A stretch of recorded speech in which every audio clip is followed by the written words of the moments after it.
नमस्कार दोस्तों, हम लेकर आ चुके हैं आप लोगों के लिए 20 मिनट में सुबह की 50 ताज़ा और बड़ी खबरें बताएंगे। दोस्तों, प्रधानमंत्री नरेंद्र मोदी के ऊपर जमकर भड़के अखिलेश यादव।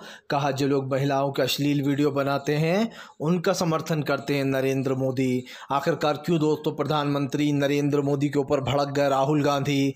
बताया किस तरीके से प्रधानमंत्री नरेंद्र मोदी ने महिलाओं को एक तरीके से दोस्तों ख़ास करके शर्मिंदा किया है, क्योंकि प्रधानमंत्री बेटी बचाओ बेटी पढ़ाओ का नारा देते हैं, लेकिन दोस्तों खुद के मन में क्या बताएंगे क्या ये मामला। और क्यों दोस्तों कोविशील्ड के ऊपर भड़क गए अखिलेश यादव।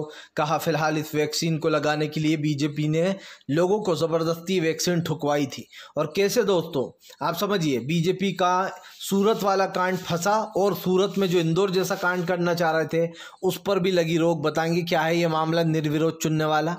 तमाम मुद्दों पर होगी बात, लेकिन उससे पहले अगर आपने अब तक हमारे चैनल को सब्सक्राइब नहीं किया है जल्दी से कर लीजिए। पास में एक घंटी आएगी, इसको भी दबाइए ताकि हर वीडियो की जो अपडेट है वो आप तक पहुंच पाए। दरअसल दोस्तों आपको बताते चले, प्रधानमंत्री नरेंद्र मोदी के ऊपर भड़के राहुल गांधी। बताया कर्नाटक वाले कांड का पूरा मामला। दरअसल आपको बताते चले दोस्तों, कर्नाटक में प्रधानमंत्री नरेंद्र मोदी उस कैंडिडेट को बाकायदा आप समझिए प्रमोट करते फिर रहे थे और उसके लिए वोट मांग रहे थे। अब राहुल गांधी ने प्रधानमंत्री पर भड़ास निकाली है। राहुल गांधी ने लिखा, कर्नाटक में महिलाओं के साथ हुए विध्वंस अपराध पर भी नरेंद्र मोदी ने हमेशा की तरह शर्मनाक चुप्पी साध ली है। प्रधानमंत्री को जवाब देना होगा। सब कुछ जानकर भी सिर्फ वोटों के लिए उन्होंने सैकड़ों बेटियों का शोषण करने वाले हैवान का प्रचार क्यों किया। आखिर इतना बड़ा अपराधी बड़ी ही दोस्तों सहूलियत के साथ देश से फरार कैसे हो गया, ये सवाल बनता है। और आप समझिए दोस्तों, देश में केंद्र की सरकार है, पुलिस पर पूरा केंद्र का कब्जा है, लेकिन उसके बावजूद भी दोस्तों एक अपराधी बड़े ही आराम से भाग निकलता है जर्मनी। और उसको भगाने वाला कौन है दोस्तों? बीजेपी है। ये बात मत भूलिएगा कि बीजेपी अपराधियों की सहयोगी बनती है हमेशा। आपको बताते चले दोस्तों, पूरे मंच पर मच गया शोर। जी हाँ, दरअसल आपको बताते चले दोस्तों, जैसे ही तेजस्वी यादव ने शेयर किया प्रधानमंत्री नरेंद्र मोदी का वीडियो, सोशल मीडिया पर हो गया वायरल। दरअसल आपको बताते चले, प्रधानमंत्री नरेंद्र मोदी की 2014 की आवाज़ सुनाते हुए तेजस्वी यादव ने अपने माइक पर स्पीकर लगा दिया और कहा कि ये हैं प्रधानमंत्री जो हर साल एक ही जुमला लेकर आते हैं। दोस्तों, प्रधानमंत्री हर साल बस एक ही वादे करते हैं, मैं महंगाई दूर कर दूंगा, गरीबी मिटा दूंगा, लेकिन उल्टा होता चला जा रहा है। जब जब प्रधानमंत्री वादे करने आ रहे हैं तब तब महंगाई बढ़ती चली जा रही है, बेरोजगारी आसमान छू रही है। आज हमारे देश में बेरोजगारों की संख्या सबसे ज़्यादा हो चुकी है, लेकिन प्रधानमंत्री जब 2014 में सत्ता में आए थे तो वो लोगों से कह रहे थे कि देखना मोदी का नसीब ही आप लोगों का नसीब बदल देगा। आप लोग भी कहोगे कि मोदी के नसीब से हमारा नसीब बदला है। इसको लेकर सरकार घिर चुकी है। आपको बताते चले, सीधा सीधा सवाल पूछा गया कि क्या प्रधानमंत्री नरेंद्र मोदी अब भी इस पर कुछ रोशनी डालेंगे या फिर अब भी प्रधानमंत्री का वही पुराना नारा चलता रहेगा। तेजस्वी ने तंज कर दिया है। यही नहीं, तेजस्वी यादव ने यह भी कहा कि फिलहाल जो लोग महिलाओं के साथ अपराध कर रहे हैं उनको नरेंद्र मोदी साथ साथ घुमा रहा है। तेजस्वी यादव ने कहा कि प्रधानमंत्री कहते थे बेटी पढ़ाओ बेटी बचाओ, लेकिन यहाँ तो जो लोग बेटियों के साथ दोस्तों अपराध कर रहे हैं 2000 महिला, उन्होंने कहा कोई छोटी मोटी बात नहीं है। 2000 महिलाओं के वीडियो बनाए गए, उसमें दोस्तों IAS अफसर से लेकर तो पुलिस की महिलाएं तक हैं, और बच्ची से लेकर तो 70 साल की महिला तक। आप समझिए, उसने किसी को नहीं छोड़ा, ना छोटी बच्चियों को छोड़ा, ना उसने जो है दोस्तों किसी बुजुर्ग को छोड़ा। मतलब इतना अश्लील आदमी था कि उसने हर उम्र के साथ ये अश्लीलियत की है। और यही कारण है जो अब उसका सच सामने आने के बाद बताया यही जा रहा है कि बीजेपी ने उसे भगा दिया बाहर देश ताकि कोई उसको पकड़ ना पाए। आपको बताते चले दोस्तों, फेल हो गया भारतीय जनता पार्टी का दोस्तों इंदौर कांड। सूरत की तरह चाह रहे थे यहाँ पर भी चुना जाए निर्विरोध। दरअसल आपको बताते चले दोस्तों, बीजेपी इतना डर चुकी है कि अब उसको जनता पर भी भरोसा नहीं रहा। अब वो यही सोच रही है कि हम तो निर्विरोध जिताते रहें लोगों को। अब वो हर जगह तो ऐसा कर नहीं सकते दोस्तों, निर्विरोध जिता नहीं सकते, पर जहाँ जहाँ वो इन सीटों को जीत सकते हैं वहाँ वो निर्विरोध अपने कैंडिडेट को जिता रहा है। सूरत में दोस्तों चुनाव रिजल्ट से पहले ही कैंडिडेट को घोषित कर दिया गया और ये कहा गया कि जो मुकेश दलाल है वो जीत गए हैं गुजरात में। कांग्रेस के प्रत्याशी को नामांकन दर्ज नहीं करने दिया गया, उसको खरीद लिया था। उसके बाद जो जितने भी गुजरात में पार्टियां खड़ी थी दोस्तों, दूसरी पार्टियों के लोग खड़े थे, चाहे बीएसपी वगैरह, उनके नेताओं को भी ख़रीद लिया गया और उनके नामांकन वापस ले लिया गया, जिसके कारण गुजरात में जीत हो गई थी निर्विरोध मुकेश दलाल की। लेकिन बताया जा रहा है वो भी मामला अड़ गया कि गुजरात हाई कोर्ट में याचिका दायर कर दी गई है। लेकिन मामला हम दिल्ली की बात कर रहे हैं दोस्तों। गुजरात जैसा ही इन्होंने सूरत कांड जैसा ही इंदौर में करना चाहा। इंदौर में अक्षय नाम के व्यक्ति को दोस्तों चुनाव के एक दिन पहले, नामांकन के एक दिन बचा था बस नामांकन में, उससे पहले कांग्रेस प्रत्याशी ने खुद ही अपना पर्चा वापस ले लिया कि मैं अपना नाम वापस लेता हूँ। और दोस्तों इस तरीके से बीजेपी का वो जो इंदौर का कैंडिडेट है उसके लिए रास्ता साफ हो गया। इसी के साथ साथ दोस्तों बीजेपी ने अब तमाम जो दूसरी पार्टियों के लोग हैं उन्हें ऑफ़र दिए 25 लाख रुपए पैसों के, और ये कहा गया कि तुम लोग भी अपने अपने पर्चे वापस ले लो और यहाँ से हट जाओ, जीतने दो, हम तुम्हें सम्मान भी देंगे। लेकिन आपको बताते चले बीएसपी एसपी के जो टिकट हैं, जिनको टिकट दिया गया, उन्होंने ऐसा करने से मना कर दिया और कहा कि हम नहीं हटेंगे। यही कारण है दोस्तों जो बीजेपी का इंदौर वाला कांड फेल होगा, वरना अब वो क्या करती कि वहाँ पर भी दोस्तों बिना कुछ किए सीट जीत जाती निर्विरोध। हालांकि जबकि इस सीट पर पिछली बार दोस्तों बीजेपी चुनाव जीती है इंदौर वाली सीट पर भारी बहुमत से, लेकिन उसके बाद भी डर देखिए कि ये डर लग रहा है कि अब क्या होगा इस बार, तो क्योंकि बीजेपी को वोट ही नहीं मिल रहा है तो बीजेपी ऐसे दोस्तों सीटों को इकट्ठा कर रही है। तो फिर कांग्रेस की बात कहाँ गलत है दोस्तों? कांग्रेस यही तो कह रही है कि बीजेपी चुनाव कराना ही बंद कर देगी। चुनाव कराना बंद करने का मतलब आप समझिए, ये नहीं है कि चुनाव बंद कराने का मतलब कि बीजेपी चुनाव ही नहीं कराएगी, वो तो जनता देश की मार मार के करवा लेगी चुनाव तो। लेकिन बीजेपी दोस्तों चुनाव से पहले ही लोगों को ख़रीद लिया करेगी और कह दिया करेगी तुम अपना नामांकन वापस ले लो, तो वोटिंग की तो ज़रूरत ही नहीं है, यूँ ही जीत जाया करेंगे लोग। मैं तो साफ कहता हूँ दोस्तों ये सिस्टम भी ख़त्म होना चाहिए कि किसी कोई निर्विरोध चुना जाएगा। क्योंकि जाहिर सी बात है कि अगर किसी को आप पैसे दे दोगे तो वो तो अपने नाम वापस ले ही लेता है। बीजेपी के पास इस वक्त ख़जाना भरा पड़ा है और वो पैसा दोस्तों देश का पैसा है। देश के पैसे के ऊपर बीजेपी जो है अपनी छाती पीटे जा रही है। बस एक बार भारतीय जनता पार्टी हट जाए दोस्तों देश से, फिर आएगा मज़ा। फिर देखेंगे कि बिना पैसे के, बिना पावर के नरेंद्र मोदी तो क्या, उनकी पार्टी का कोई भी नेता क्या कर पाता है। आपको बताते चले दोस्तों फिलहाल भारतीय जनता पार्टी के ऊपर जमकर भड़कते हुए नजर आए मल्लिकार्जुन खड़गे। कहा पूरा देश जब कह रहा है मोदी वर्सेस राहुल तो स्मृति ईरानी से कैसा मुकाबला राहुल का। दरअसल दोस्तों बीजेपी बहुत चालाक है, उसने स्मृति ईरानी को राहुल गांधी के पीछे जानबूझकर लगा रखा है कि राहुल गांधी दोस्तों मुद्दे से भटक जाएं और वो रायबरेली में या फिर दोस्तों अमेठी से स्मृति ईरानी से मुकाबला करें। और दोस्तों आप समझिए फिर अपने आप मोदी वर्सेस राहुल हट जाएगा और बीजेपी अकेले नरेंद्र मोदी रह जाएंगे। क्योंकि दोस्तों अभी माहौल ये बना हुआ है कि नरेंद्र मोदी वर्सेस राहुल गांधी, यानी कि लोकसभा चुनाव में कौन जीतता है ये बात हो रही है। लेकिन यहाँ पर पूरी कोशिश की जा रही है दोस्तों कि राहुल गांधी को तो जो है यहाँ पर स्मृति ईरानी में लगा दिया जाए और जानबूझकर ये चीज़ें फैला दी जाए कि बस मोदी है, अब तो फिर से बीजेपी आने वाली है। यही कारण है जब मल्लिकार्जुन खड़गे ने मुंहतोड़ जवाब दिया और कहा कि राहुल गांधी का सीधा मुकाबला नरेंद्र मोदी से है। आपको बता दें चले दोस्तों सुनीता केजरीवाल से मिलने पहुंचे कन्हैया कुमार ने दोस्तों अपनी दिल्ली की सीट को लेकर सुनीता केजरीवाल से की चर्चा। दरअसल दोस्तों आपको बता दें चले दिल्ली में बीजेपी ने भोजपुरी एक्टर मनोज तिवारी को उतारा है। मुझे पूरी यकीन है दोस्तों मनोज तिवारी को वोट नहीं मिलने वाले, क्योंकि दोस्तों मनोज तिवारी ने दिल्ली के लिए किया ही क्या है, इधर उधर घूमना, अरविंद केजरीवाल की बुराइयां करना और जनता से ये कहना कि केजरीवाल इतना बड़ा लुटेरा है या फिर इसने इतने लूटे हैं। और मनोज तिवारी ने खुद ने दिल्ली के लिए क्या किया, ये सबसे बड़ा सवाल है दोस्तों, कुछ नहीं किया। और यही कारण है दोस्तों जो मनोज तिवारी वर्सेस कन्हैया कुमार हो गया, कांग्रेस ने भी दोस्तों बिहारी को ही उतारा है बिहारी के सामने। ऐसे में सुनीता केजरीवाल अब कन्हैया कुमार के लिए प्रचार भी करती हुई नजर आएंगी। आपको बताते चलें क्योंकि कन्हैया कुमार ने सुनीता केजरीवाल से मुलाकात की है तो जाहिर सी बात है दोस्तों सुनीता केजरीवाल कन्हैया कुमार के लिए प्रचार करने वाली हैं, क्योंकि जो कन्हैया कुमार है वो इंडिया गठबंधन का हिस्सा है। और ऐसे में दोस्तों कन्हैया कुमार, अरविंद केजरीवाल की जितनी भी मतलब पार्टी कार्यकर्ता हैं वो भी कन्हैया का समर्थन करेंगे उस सीट पर। क्योंकि आपको बताते चले 4 पर आम आदमी पार्टी तो 3 सीटों पर जो है खास करके कांग्रेस लड़ रही है चुनाव। ऐसे में बीजेपी का सुपड़ा साफ होना तो तय है दिल्ली से।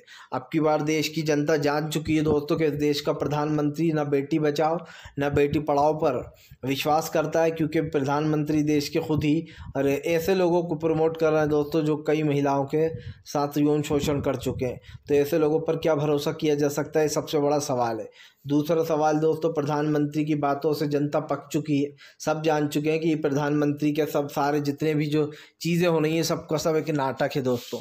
मैंने पहले भी कहा और फिर कहूँगा, आज देश के दोस्तों बदलती जो कहीं ना कहीं चीज़ें हैं उसमें सरकार की नीतियाँ साफ दिखाई दे रही हैं। और मैं एक चीज़ ज़रूर कहना चाहूँगा दोस्तों कि फ़िलहाल प्रधानमंत्री नरेंद्र मोदी ने देश के लोकतंत्र को पूरी तरीके से ख़त्म कर दिया है। फ़िलहाल दोस्तों बढ़ते हैं एक और अगली बिग ब्रेकिंग की तरफ। बता दोस्तों अगली जो बड़ी खबर निकल कर आ रही है, प्रधानमंत्री नरेंद्र मोदी के ऊपर फूट पड़े दोस्तों अखिलेश यादव। अखिलेश बोले लोगों को पकड़ पकड़ कर बीजेपी ने लगवाई है कोविडशील्ड वैक्सीन।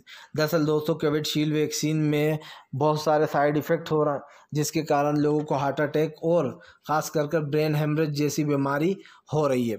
अब आप समझ सकते हैं ये दोनों ही चीज़ें बहुत ख़तरनाक हैं। हार्ट अटैक में भी इंसान मर जाता है, ब्रेन हेमरेज भी अगर हो जाए तो उसमें भी वो बच नहीं पाता है। दोनों बहुत भयंकर बीमारियां हैं। ऐसे में दोस्तों प्रधानमंत्री नरेंद्र मोदी ने, इससे बड़ी बात पता है क्या, जिस कंपनी की सबसे ज़्यादा वैक्सीन बेची गई और लोगों को बहुत सारे लोग तो ऐसे हैं जिनको ज़बरदस्ती पकड़ पकड़ कर ये वैक्सीन लगाई गई है। अब इस वैक्सीन को लगाने के बाद दोस्तों मामला खुलकर सामने आया है, जहाँ पर ये जो कंपनी थी दोस्तों कोविडशील्ड, इस कंपनी ने बाकायदा चुनावी बॉन्ड में दोस्तों बहुत सारा पैसा दिया नरेंद्र मोदी को। मतलब दोस्तों समझ रहे हैं, तुम चंदा दो हम धंधा देंगे तुम्हें। और धंधा यही दिया गया कि भारत में सबसे ज़्यादा ये कंपनी की वैक्सीन बेची गई कोविडशील्ड की। यही कारण है जो अब लोगों को इसके साइड इफ़ेक्ट हो रहा है। जिन लोगों ने नहीं लगवाई उनका तो अच्छा है, लेकिन जिन लोगों ने लगवा ली दोस्तों उनके लिए ये चीज़ ख़तरनाक साबित हो रही है, क्योंकि इसमें अभी हाल ही में कोर्ट में ये साबित किया गया है कि ये वैक्सीन सुरक्षित नहीं थी। और उसके बाद भी इन वैक्सीन का दोस्तों यूज़ किया गया।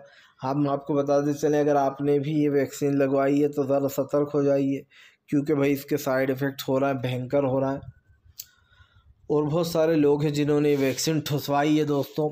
अखिलेश यादव ने साफ मना करा था कि वो वैक्सीन नहीं लगवाएंगे। अखिलेश ने कहा लोगों की जान खतरे में डाली गई है।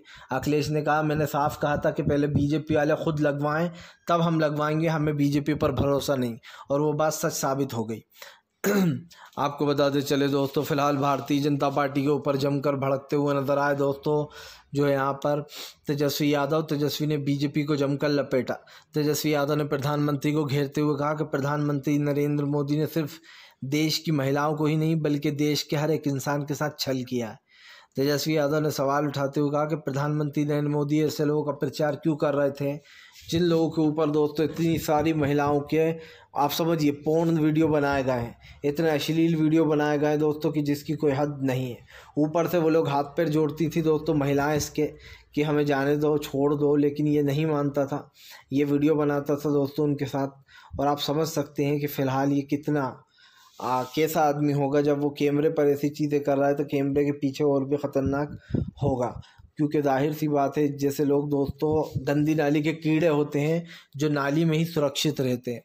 आपको बताते चले दोस्तों फ़िलहाल भारतीय जनता पार्टी को लगेगा बड़ा झटका। जी हाँ, दरअसल आपको बताते चले दोस्तों तीसरे चरण में बीजेपी का सुपड़ा ही साफ होने वाला है। दरअसल दोस्तों 2 चरण तो बीजेपी के खिलाफ चले गए हैं। पहला चरण जिसमें दोस्तों बहुत ही कम वोटिंग हुई, दूसरा चरण जिसमें उत्तर प्रदेश फिसड्डी आया वोटिंग के मामले में। अब सिर्फ 3 चरण के चुनाव बचे हुए हैं, लेकिन इन तीनों चरण के चुनाव में दोस्तों भारतीय जनता पार्टी कहीं पर भी दिखाई नहीं दे रही है। और इसका सबसे बड़ा रीज़न मैं आपको बता चुका हूं दोस्तों। बीजेपी बहुत ये कोशिश कर चुकी है कि वो कई बार सत्ता में वापस आ जाए तीसरी बार, लेकिन दोस्तों इस बार बीजेपी का सुपड़ा साफ होने वाला है, क्योंकि देश में इंडिया गठबंधन की सरकार आएगी। और इंडिया गठबंधन की सरकार आने का मतलब आप अच्छे समझते हैं, देश में महंगाई, बेरोजगारी और गरीबी जैसे मुद्दों को हटाना है दोस्तों। क्योंकि इस सरकार को लोगों ने बहुत मौका दिया, लेकिन इसने देश के लिए कोई काम नहीं किया। और ये मैं बार बार दोहराता हूं दोस्तों, ऐसा नहीं है कि पहली बार बोल रहा हूं, ये चीज़ मैं आपसे बार बार बोल चुका हूं कि इस सरकार की नीतियां सिर्फ देश विरोधी हो चुकी हैं और कुछ नहीं।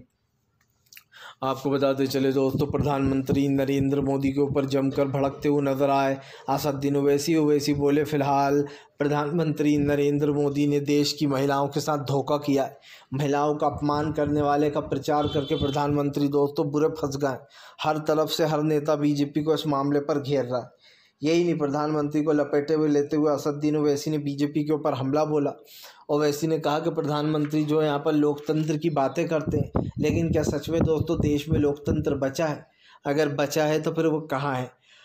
क्योंकि जिन लोगों को प्रचार करवाया जा रहा है दोस्तों, जो लोग प्रचार के नाम पर देश में किस तरीके की चीज़ें कर रहे हैं आपके सामने है। प्रधानमंत्री नरेंद्र मोदी चाहे कुछ भी कहते रहें, देश की जो सच्चाई है दोस्तों वो आपके सामने आ चुकी है। आज हमारे देश में महंगाई, गरीबी, बेरोजगारी जैसे मुद्दों ने जगह बना रखी है, लेकिन प्रधानमंत्री दोस्तों इन चीज़ से भागने का काम कर रहे हैं और शायद करते रहेंगे, क्योंकि प्रधानमंत्री को ख़ुद को भी पता है दोस्तों कि असलियत क्या है। देश की हालत इस वक्त कितनी बेकार हो चुकी है और ये साफ दिखाई दे रहा है। तमाम बातें हैं दोस्तों, इन सब चीज़ों को लेकर ओवैसी ने मोदी सरकार को लपेटा। असदुद्दीन ओवैसी ने कहा कि प्रधानमंत्री मुस्लिम महिलाओं से कह रहा है कि मैं उनका भाई हूँ। उन्होंने कहा कि हमें ऐसा भाई बिल्कुल नहीं चाहिए जो महिलाओं की, समझिए दोस्तों, महिलाओं की इज्जत से खेलने वाले को फरार करवा दे। जाहिर सी बात है, क्या बीजेपी इतनी मासूम है कि उसको ये तक नहीं पता था कि वो बंदा फरार होने वाला, जबकि पूरे देश में दोस्तों बीजेपी की सरकार है। और आप समझ सकते हैं कि ये कोई छोटा मोटा कांड नहीं है, बहुत बड़ा कांड हुआ है। और इसको लेकर बीजेपी के पास दोस्तों किसी भी सवाल का जवाब नहीं है, क्योंकि सरकार की नीतियाँ आपके और हमारे विरोध में हो चुकी हैं। और हम तो भैया पहले भी कहे थे और अब भी कहेंगे दोस्तों कि प्रधानमंत्री चाहे कुछ भी कहते रहे, इस मामले में जो यहाँ पर सरकार गलत है। और जाहिर सी बात है, इन जैसे लोगों को सपोर्ट नहीं करना चाहिए। आपको बताते चले दोस्तों, फिलहाल भारतीय जनता पार्टी का मदद कर रहा है चुनाव आयोग। फारूक अब्दुल्ला के बेटे ने बोला बड़ा हमला। दरअसल आपको बताते चले दोस्तों, उमर अब्दुल्ला ने जमकर घेर लिया है चुनाव आयोग को। मामला ये हुआ है दोस्तों कि बाकायदा जम्मू कश्मीर में चुनाव की तारीख बदल दी गई है, जिसके बाद फारूक अब्दुल्ला फट पड़े। फारूक अब्दुल्ला ने कहा कि बीजेपी को फ़ायदा पहुंचाने के लिए चुनाव आयोग ने तारीख चुनाव की चेंज की है ताकि वो बीजेपी को फ़ायदा पहुंचा सके। फारूक अब्दुल्ला ने कहा कि बीजेपी को फ़ायदा पहुंचाने के लिए ही चुनाव आयोग ने ये किया है, वरना और कोई मकसद नहीं होना चाहिए था। जाहिर सी बात है दोस्तों, चुनाव आयोग जिस तरीके काम कर रहा है उस पर सवाल इसलिए भी खड़े हो रहे हैं कि चुनाव आयोग सिर्फ बीजेपी का फ़ायदा देख रहा है। आज से नहीं दोस्तों, कई बार बीजेपी के ऊपर ये आरोप लगे हैं कि प्रधानमंत्री नरेंद्र मोदी के हिसाब से चुनाव आयोग चलने लगा है। जब चुनाव आयोग दोस्तों भाजपा आयोग ही बन चुका है तो फिर ये दिखावा क्यों? और क्योंकि जाहिर सी बात है, चुनाव आयोग दोस्तों ये पहली बार नहीं है। ममता बनर्जी ने भी आरोप लगाया है कि चुनाव आयोग बंगाल की तारीखों में जानबूझकर ऐसे समय पर चुनाव रखे जब दोस्तों देश में धार्मिक त्यौहार थे, ताकि उन्माद बढ़े, लोग आपस में लड़ें। इस तरीके की चीज़ें की जा रही हैं और ये बात ममता बनर्जी ने खुलकर सामने कही, तो वो चीज़ तो खैर हमें भी दिखाई दे रही है दोस्तों कि सरकार चाहती क्या है। वो जिस तरीके का झूठ सरकार बोल रही है और झूठ को लेकर ये चीज़ साफ़ हो चुकी है कि देश की जनता भी अब समझने लगी है दोस्तों, तभी तो घर से वोट देने तक नहीं निकल रही है। जो प्रधानमंत्री और जो पूरे बीजेपी के नेता 400 पार का नारा लगा रहे थे दोस्तों, उनका नारा तो बहुत दूर छोड़िए, भारतीय जनता पार्टी के जीतने के भी लाले पड़ गए। क्योंकि जाहिर सी बात है, इस देश ने इतने अच्छे प्रधानमंत्री जो मनमोहन सिंह साहब थे उन्हें ही 10 साल दिए, तो आपको ज़्यादा क्यों देंगे। आपको बताते चले दोस्तों, फिलहाल संजय रावत की बीजेपी को चेतावनी। कहा महाराष्ट्र से सूपड़ा साफ होने वाला है बीजेपी का। सारी तिकड़म लड़ाने के बाद भी महाराष्ट्र में वो सीटें नहीं जीत पाएगी। दरअसल दोस्तों आपको बताते चले, महाराष्ट्र में एक बार फिर से शरद पवार और उद्धव ठाकरे का जलवा देखने को मिल रहा है। इसके साथ साथ आपको ये भी बताते चलें कि कांग्रेस, उद्धव ठाकरे और एनसीपी इंडिया गठबंधन का हिस्सा है, क्योंकि ये सब लोग तो इंडिया गठबंधन की एक बड़ी जीत होती हुई दिखाई दे रही है महाराष्ट्र में। यानी कि अजीत पवार को लाने के बावजूद भी, अजीत पवार हो या एकनाथ शिंदे हो या दोस्तों शिवसेना के कुछ नेता हों, उनको लाने के बाद भी ये लोग अपनी सत्ता नहीं बचा पाएंगे।